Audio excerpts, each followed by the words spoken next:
இயேசுவுக்கே புகழ். இயேசுவில் பிரியமானவர்களே, இன்று நம் ஆண்டவர் மத்தேயு 6ஆம் அதிகாரம் 18ஆம் வசனத்தினூடாக இவ்வாறு நம்மோடு பேசுகின்றார்.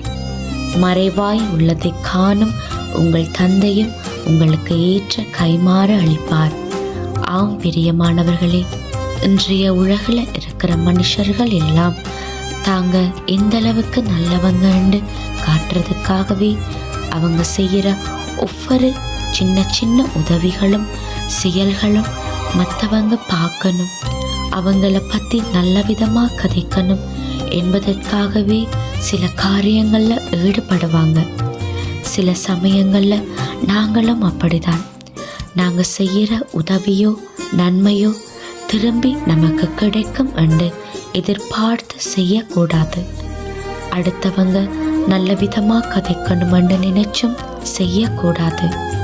ஆண்டவர் அழகாக சொல்லுகிறார், வெளிவேடக்காரரை போல முகமாட்டமாக இருந்து அடுத்தவங்க பார்க்க வேணும் என்று நோந்து இருக்கக்கூடாது.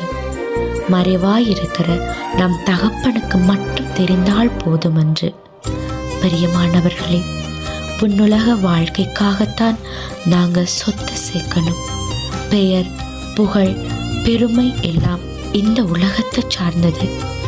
விண்ணக வாழ்வுக்காக உழைக்கணும்.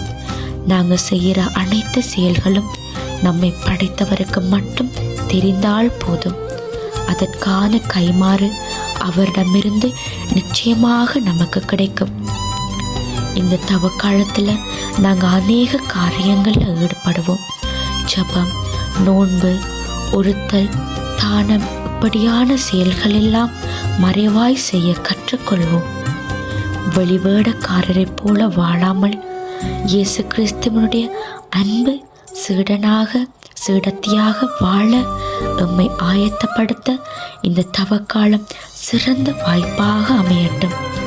அதே போல பிரியமானவர்களே, நாங்கள் எங்களோட அறைக்குள்ளே இருந்து தனிமையாக அழுது நாங்கள் அன்றாடம் ஆண்டவர்கிட்ட ஜெபிக்கிற ஒவ்வொரு ஜெபத்துக்குமே அவர் நிச்சயமாக ஏற்ற கைமாறு நமக்கு கொடுப்பார் என்பதை நாம் முழு மனதோடு நம்பி விசுவசிப்போம். தொடர்ந்து ஆண்டவர்கிட்ட ஜெபம் செய்வோம். ஆமேன்.